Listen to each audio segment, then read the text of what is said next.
Summer வந்தாச்சு. What's your plan for this holiday? எங்க கிட்ட விட்டுருங்க, நாங்க பாத்துக்கிறோம். VGT Holidays. GT Holidays, South India's #1 travel brand. Purity you can feel. Intention you can carry.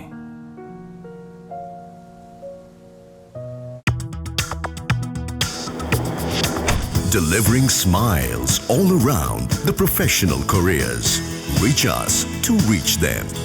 அது தொடர்ந்து வந்து தேசிய ஊடகங்கள் வரைக்கும் வந்து அதிமுகவுக்கான பிரச்சனையாக காட்டிட்டு இருக்காங்க. உள்ளுக்குள்ள என்ன நடந்துச்சு சார்? அர்லேக்கர் அவர்கள் வந்து ஆளுநராக தன்னுடைய பணியை அரசியல் சாசனத்துக்கு உட்பட்டு செய்ய வேண்டும் என்கிற கடந்த முறை RN ரவி இருந்தார்ல, அரசியல் சாசனத்தை அத்துமீறி நடந்து கொண்டாங்க. அவரினுடைய போக்கை அவர் வந்து கையில் எடுப்பது மாதிரி தெரிகிறது. இவர் இன்னும் ஆட்டத்தை தொடங்கவே இல்லை, இன்னும் அதிகாரத்தை வந்து இன்னும் பதவி ஏற்பு நடக்கவே இல்லை, அதுக்குள்ள குடைச்சலை ஆரம்பிச்சிட்டாங்க. ஏன்னா காங்கிரஸ் வந்து ஒரு ஆதரவு நிலைப்பாட்டை வந்து தாவேகாவுக்கு எடுத்தது. பாஜகவின் பக்கம் அவர்கள் போகாமல் அவர்கள் காங்கிரசின் பக்கம் போகிறார்கள், மதச்சார்பற்ற அணியின் பக்கம் போகிறார்கள். அவர்கள் இடதுசாரியிடம் போய் கடிதம் கொடுத்து ஆதரவு கேட்கிறார்கள். இந்த ஆதரவை ஏன் அவர்கள் NDA கேட்கல? கௌரவத்தை பாதுகாக்க வேண்டும், நமக்கு ஒரு முற்போக்கு முகம் வேண்டும்னு நினைக்கிறாங்கல்ல. அப்ப நம்ம ஏன் அதை வந்து, அதனாலதான் திருமாவளவன் அதற்காக வேண்டி ஒரு முயற்சி எடுக்கிறார். அப்போ எம்ஜிஆரால் கூட வந்து சென்னை போன்ற பெரிய மாநகரங்களில் திமுகவினுடைய சாம்ராஜ்யத்தை சரிக்கவே முடியலை. இவர் வந்து ஏறத்தாழ வந்து முதலமைச்சர் வந்து உட்பட அவருடைய தொகுதி உட்பட எல்லாவற்றையுமே தோற்கடித்த ஒரு செயல்பாடு நடந்துருச்சு. அப்போ இதுக்கு பின்னாடியும் நான் வந்து உன்னை அரசியல்வாதியாக எடுத்துக்க மாட்டேன், நீ ஒரு ஆள் கிடையாது அப்படின்னு நம்ம சொல்லக்கூடாது. தாவேகா ஆட்சி அமைக்கிறதுக்கு பிரச்சனையாக கூடிய விஷயம் என்னன்னு கேட்குறேன். இந்த பிந்தைய கூட்டணி எல்லாமே இடதுசாரிகளை பாஜகவுக்கு பிடிக்காது, காங்கிரஸை பிடிக்காது. விசிகா மாதிரியான அம்பேத்கரிய இயக்கங்களை இதை வந்து பாஜகவுக்கு பிடிக்காது. அவங்க வந்து நிச்சயமாக வந்து இந்த அணியில தான் அவங்க வந்து மதச்சார்பற்ற முற்போக்கு சக்திகளோடு இருக்கிறது தான் விஜயை வந்து ஒரு பெருமைப்படுத்தக்கூடியதாக மாறும். அதனால எதிர் திசையில் அவர் பயணிக்கலை. இப்போ விஜய் அரசியல் வந்து சரியான திசையை நோக்கி பயணிக்குது அப்படின்னு நீங்கள் நினைக்கிறீங்களா? எனக்கு எதுக்காக இந்த கொஸ்டின் உங்ககிட்ட கேட்குறேன்னா, நீங்கள் வந்து முன்னாடிலாம் மிக கடுமையான முறையில் வந்து இப்போ அவங்க பாஜக பக்கம் போவதற்கான வாய்ப்பு இருக்கிற பட்சத்தில் கூட, அல்லது அந்த அது சார்ந்த அதிமுக அணி சார்ந்த பக்கம் போவதற்கான வாய்ப்பு இருக்கிற பட்சத்தில் கூட அவர் காங்கிரஸ் அணியிலே இருக்கிறார் என்கிறப்போ, ஒரு மதச்சார்பற்ற அணியிலே அவர் இருக்கிறார் என்கிறப்போ அதை விமர்சிக்க வேண்டிய அவசியம் எனக்கு. ஆகாயம் வாய்ஸ் நேயர்களுக்கு அன்பு வணக்கம். நம்முடன் சமூக செயல்பாட்டாளர் திரு ராஜகம்பீரன் அவர்கள் இணைந்திருக்கிறார். வணக்கம் சார். வணக்கம். தமிழக அரசியல் களம் வந்து முன்னே எப்போதும் இல்லாதவர்களுக்கு இப்போ ரொம்ப சூடாக இருக்குது. அதிலும் குறிப்பாக ஆளுநர் அர்லேக்கர் வந்ததுக்கப்புறம் இங்கே தாவேகா வெர்சஸ் அர்லேக்கர் அப்படின்ற ஒரு அரசியல் இப்போ புதுசாக வந்து ஒரு பிம்பம் எடுத்துருக்குது. குறிப்பாக பார்த்தீங்கன்னா வந்து அவருக்கு நிறைய டைட் இஷ்யூஸ் கொடுத்துட்டு இருக்காங்க டிவிகேக்கு. அதில் பார்த்தீங்கன்னா ஆட்சி அமைக்கிறதுல வந்து பெரும்பான்மை கிடைக்கல அப்படின்னு ஒரு பக்கம் ஆளுநர் இழுத்தடிக்கிறாருனும், இன்னொரு பக்கம் வந்து அதிமுக சதி பண்ணுது அப்படின்னு சொல்லி தொடர்ந்து வந்து தேசிய ஊடகங்கள் வரைக்கும் வந்து அதிமுகவுக்கான பிரச்சனையாக காட்டிட்டு இருக்காங்க. உள்ளுக்குள்ள என்ன நடந்துச்சு சார்? அர்லேக்கர் அவர்கள் வந்து ஆளுநராக தன்னுடைய பணியை அரசியல் சாசனத்துக்கு உட்பட்டு செய்ய வேண்டுமே தவிர, கடந்த முறை RN ரவி இருந்தார்ல, அரசியல் சாசனத்தை அத்துமீறி நடந்து கொண்டார்ல, அவரினுடைய போக்கை அவர் வந்து கையில் எடுப்பது மாதிரி தெரிகிறது. அவரோட ஏன்னா யார் எங்கிருந்து அனுப்புகிறார்கள்னு ஒரு கேள்வி இருக்குல்ல. மத்திய அரசாங்கம் பாஜக வந்து தங்களுக்கு வேண்டப்பட்டவர்களை ஆளுநர்களாக அனுப்பி வைக்கிறார். நம்ம ஊர்ல இருந்து பாஜகவில் இருந்த தமிழிசை சவுந்தரராஜன் போய் தெலுங்கானாவில் போய் ஆளுநர் இருந்தாங்க. பல பேரை நம்ம பார்த்து, மறைந்த இல கணேசன் போய் வேறு சில மாநிலங்களில் வந்து வட மாநிலங்களில் போய் ஆளுநராக இருந்தார். இது வந்து கட்சிக்காரங்கதெல்லாம் ஆளுநராக மாறுறாங்க. ஏற்கனவே வக்கீலாக இருக்கிறாள் தான் ஜட்ஜாக மாறுறாரு. அது மாதிரி தானே இதுவும். அப்போ மற்றவர்களுக்கு திமுகவுக்கு ஆட்சி அதிகாரத்தில் இருக்கும்போது குடைச்சல் கொடுத்தாங்க, மாம்பழத்துக்குள்ள வண்டு மாதிரி குடைச்சல் கொடுத்தாங்க. இப்போ இவர் இன்னும் ஆட்டத்தை தொடங்கவே இல்லை, இன்னும் அதிகாரத்தை வந்து இன்னும் பதவி ஏற்பு நடக்கவே இல்லை, அதுக்குள்ள குடைச்சலை ஆரம்பிச்சிட்டாங்க. ஏன்னா காங்கிரஸ் வந்து ஒரு ஆதரவு நிலைப்பாட்டை வந்து தாவேகாவுக்கு எடுத்தது அப்படிங்கிற ஒரு இடத்துல இருந்து பாஜக இதை பார்த்து கொண்டிருக்கிறது. காங்கிரஸ் அல்லாமல் எங்களிடத்திலே வந்து உதவி கேட்டிருந்தா, அதாவது அவங்களுக்கு நேரடியாக எம்எல்ஏ கிடையாது, ஒத்த எம்எல்ஏ தான் இருக்காங்க. ஒருவேளை அதிமுகவுடைய அணி NDA அணியில் வந்து அவர் வந்து இந்த ஆதரவு நிலைப்பாட்டை கோரியிருந்தால் தங்களுடைய கைப்பாவையாக பொம்மையாக விஜயை நடத்துவதற்கு ஒரு வாய்ப்பு அமைந்திருக்கும். அவங்க நேர காங்கிரஸை பார்க்கறது, கம்யூனிஸ்ட் கட்சியை பார்க்கறது, விசிகாவை பார்க்கறது என்று முற்போக்கு சக்திகளிடத்திலே போய் அவர் வந்து தனக்கான தனி பெரும்பான்மை நிரூபிப்பதற்கான அந்த குறைந்தபட்ச சீட்டை வந்து நீங்கள் ஆதரவு கொடுங்கள் அப்படின்னு கேட்குறாருல, அந்த இடம் வந்து பாஜகவுக்கு நிரடலான இடம். அதை வந்து ஆளுநர் வந்து ஒரு பாஜகவினுடைய அடித்தளத்திலே இருந்து கொண்டு வேலை செய்வார் என்கிறதுனால அவர் அரசியல் சாசனத்தை பற்றி கவலைப்படாமல், உரிய அவகாசம் கொடுக்காம, அவருக்கு பதவியேற்பு நடத்தாமல், ஏற்கனவே சசிகலாவுக்கு என்ன பண்ணாங்க, எப்படி அவமதித்தார்கள், அதே மாதிரி ஒரு ஆட்டத்தை தொடங்கி இருக்கிறார்கள். பெரும் யூகமாக இருக்கும் அப்படின்னு தெரிஞ்சுமே அதை முதன்மைப்படுத்தி அரசியல் களம் நகர்ந்துட்டு இருக்கு. குறிப்பாக பார்த்தீங்கன்னா திமுகவும் அதிமுகவும் இணைஞ்சு ஆட்சி அமைக்க போகிறாங்க அப்படின்ற ஒரு தகவல் வந்து நரேட்டிவ் எங்கே செட் பண்ணப்படுதுன்னு பார்த்தீங்கன்னா வடக்குல இருந்து இங்கே செட் பண்ணப்படுது. ஆனால் அந்த தகவலை ஏற்றுட்டு இங்கே தாவேக்கா ஆதரவாளர்கள் வந்து திமுக இந்த மாதிரி சதி செய்யுது அப்படின்னு குற்றச்சாட்டு வைக்கிறாங்க இல்லையா? இல்லை, அப்படி ஒரு செய்தியை பரப்ப வேண்டிய அவசியம் என்ன இருக்குன்னு ஒரு கேள்வி இருக்குது. எதுக்காக அதை செய்கிறாங்க அப்படின்னா, தாவேக்காவை பார்த்து 2 கட்சியும் நடுங்குதுன்னு சொல்கிறதுக்கு ட்ரை பண்ணுறாங்களா? தேவைப்பட்டால் 2 கட்சியும் ஒன்றா கூடுனா எப்படி அவங்க கட்சி தொண்டர்களை போய் சந்திப்பாங்க? நடைமுறையில் இது எவ்வளோ சிக்கலானது. இந்தியாட்டம் தான் பிரிஞ்சு பாகிஸ்தான் போச்சு, இந்தியா பாகிஸ்தான் ஒன்று சேரணும்னு சொல்லுவீங்களா? பல கேள்விகள் இருக்குது. அப்போ இப்படி ஒரு பிரச்சாரத்தை முன்வைப்பதன் மூலமாக தாவேக்காவை பார்த்து திமுக அதிமுக நடுங்குதுன்னு சொல்கிறதுக்கு முயற்சி பண்ணுறாங்களா அப்படின்னு ஒரு கேள்வி இருக்குது. அதனால் இதெல்லாம் தேவையில்லாத ஒரு வதந்தி, ஒரு உறுதி செய்யப்படாத உண்மை அல்லாத ஒரு செய்தியை எல்லா தொலைக்காட்சி ஊடகங்களும் ஒரு அதிகாரப்பூர்வ செய்தியை எப்படி பேசுவார்களோ அதே மாதிரி பேசி பல பேர் ராத்திரி தூக்கத்தை எனக்கு கெடுத்துட்டாங்க. காலையில் எழுந்திரிச்சு பார்த்தா கதை வேறையாக இருக்குது. ஸ்டாலின் சொல்லிட்டாரு, நாங்கள் இந்த ஆட்சிக்கு எந்த வகையிலும் இடையூறு செய்ய மாட்டோம். அப்படின்னா என்ன அர்த்தம்? மக்கள் தேர்வு செய்து விட்டார். 1,75,00,000 பேர் தாவேக்காவிற்கு வாக்களித்திருக்கிறார்கள். 55 லட்சம் வாக்குகள் திமுகவிடமிருந்து இடம் மாறி திசை மாறி போய்விட்டது. 45 லட்சம் வாக்குகள் அதிமுகவிலே இருந்து இடம்பெயர்ந்து தாவேக்காவுக்கு போய்விட்டது. மக்கள் ஏற்றுக்கொண்டதற்கு பின்பு நான் உன்னை ஏற்றுக்க மாட்டேன்னு சொல்கிறதுக்கு நமக்கு என்ன அதிகாரம் இருக்கிறது, உரிமை இருக்கிறது?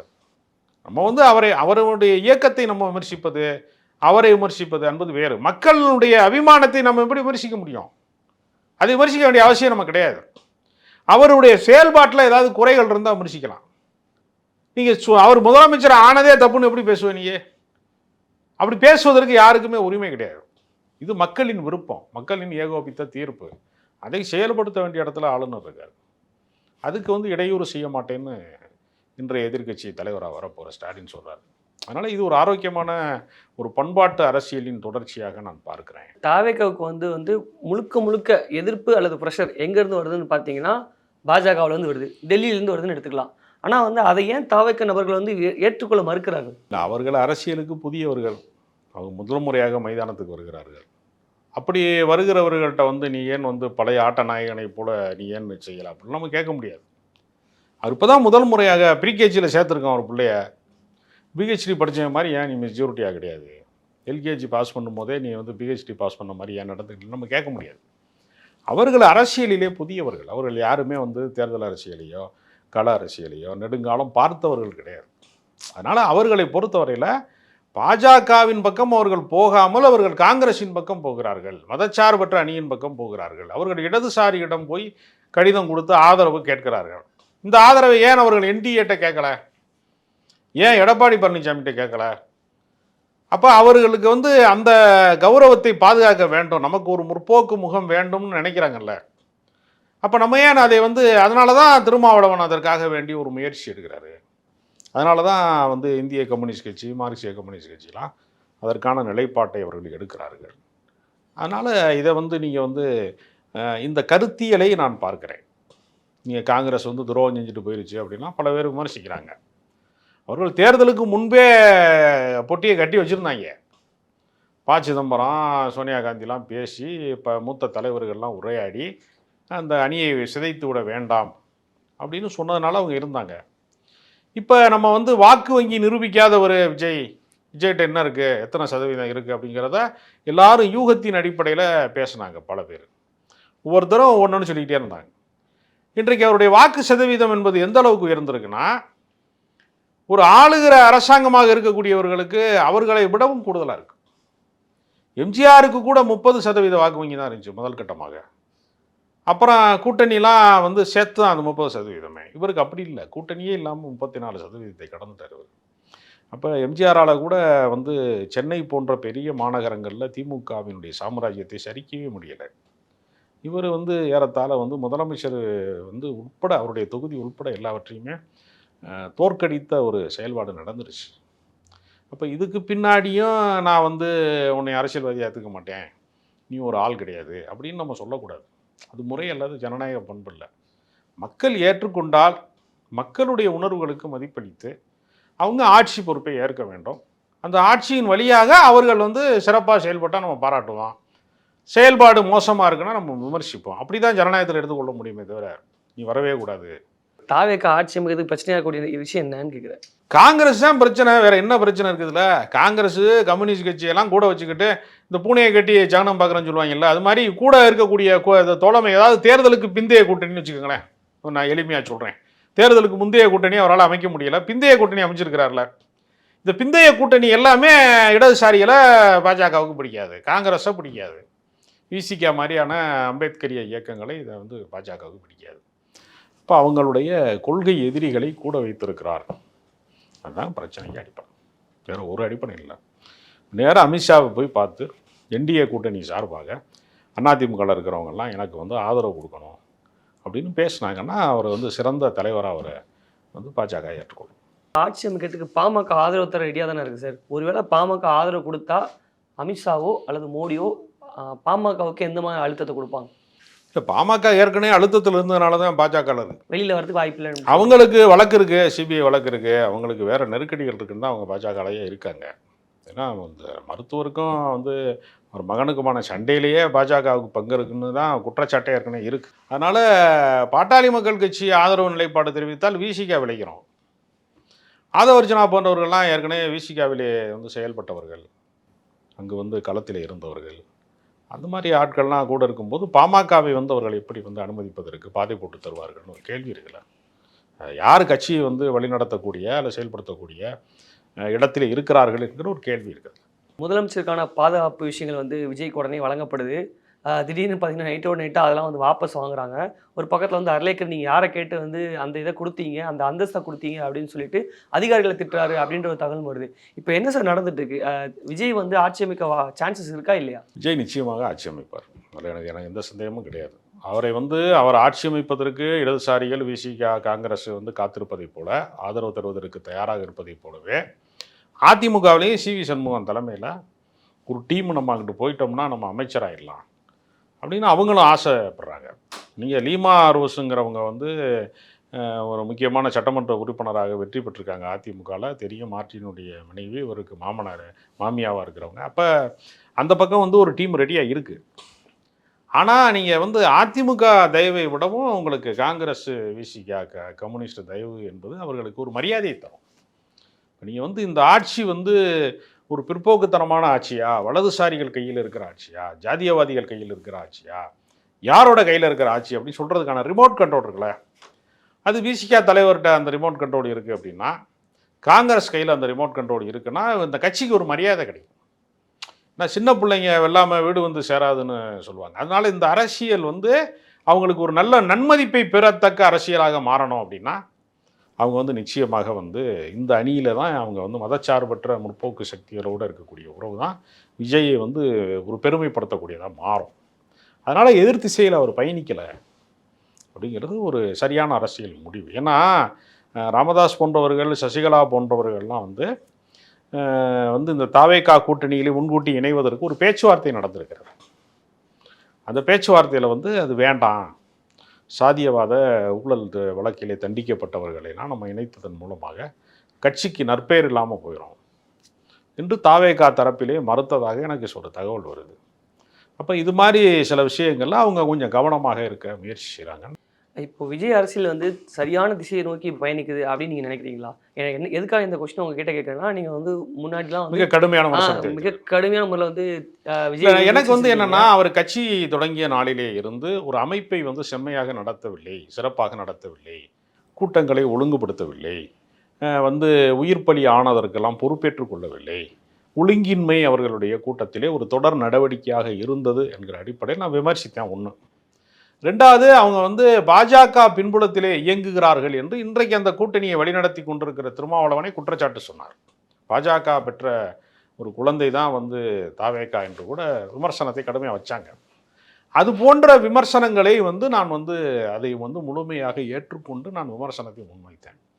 இப்போ அவங்க பாஜக பக்கம் போவதற்கான வாய்ப்பு இருக்கிற பட்சத்தில் கூட, அல்லது அது சார்ந்த அதிமுக அணி சார்ந்த பக்கம் போவதற்கான வாய்ப்பு இருக்கிற பட்சத்தில் கூட அவர் காங்கிரஸ் அணியிலே இருக்கிறார் என்கிற போது, ஒரு மதச்சார்பற்ற அணியிலே அவர் இருக்கிறார் என்கிற போது அதை விமர்சிக்க வேண்டிய அவசியம் எனக்கு இல்லை.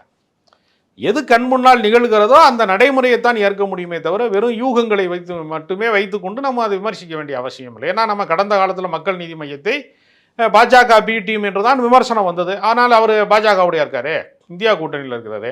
இந்தியா கூட்டணியிலே கமலஹாசன் இணைந்து மதச்சார்பற்ற கோட்பாட்டை பேசி காந்தியை பற்றி பேசி அந்த கருத்தியலோடு அவர் இருக்கிற போது அவரை மறுபடியும் நம்ம பேச முடியுமா பாஜக பி டீம்? அப்போ அரசியலை பொறுத்தவரையில் அவர்களுடைய செயல்பாடுகளை தான் நம்ம விமர்சிக்கணும். நம்ம ஒரு நிலை கண்ணாடி மாதிரி, கண்ணாடி முன்னாடி நின்று நீங்கள் சிரிச்சீங்கன்னா அது உங்களை சிரிக்கிற பிம்பத்தை தான் காட்டும், அழுதுன்னா அழுகிற பிம்பத்தை காட்டும். அரசியல் விமர்சகன் என்பவன் அந்த நிகழ்வினுடைய எதிரொலியாக நம்ம சொல்கிறோம். நமக்கு சொந்த கருத்து எதுவுமே சார்பு நிலை கிடையாது. அவர் சரியான நிர்வாகத்தை தந்தால் நம்ம பாராட்ட போகிறோம். பெரியார்கிட்ட கேட்டாங்க, கடவுள் இல்லைன்னு சொல்றீங்களே, அவங்க முன்னாடி கடவுள் வந்தால் என்ன ஒன்றுன்னு கேட்டாங்க. அன்னையிலேருந்து இருக்குன்னு சொல்ல போகிறேன் நான். அதுதான் ஏன் நிலைப்பாடம். சரியான நிர்வாகத்தை தாவேகா தந்தால் பாராட்டுவேன், தவறு செய்தால் விமர்சிப்பேன். அவ்வளோதான் அரசியல் விமர்சகர் செய்ய முடியும்.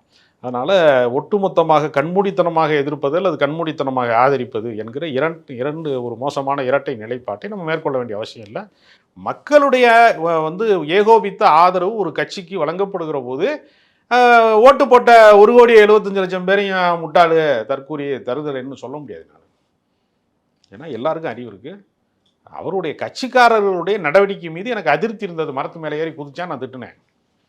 அதுக்காக எல்லாருமே மரத்து மேலே நின்றுக்கிட்டு இருக்கான்னு எப்படி சொல்ல முடியும்? கீழே இறங்கிட்டான், அதனால நான் மாத்துறேன். உங்களுடைய கருத்துக்களை எங்களோடு பகிர்ந்தமைக்கு மிக்க நன்றி. சம்மர் வந்தாச்சு. What's your plan for this holiday? எங்க கிட்ட விட்டுருங்க, நாங்க பாத்துக்கிறோம். வெஜிடி holidays. GT Holidays, South India's #1 travel brand. Purity you can feel. Intention you can carry.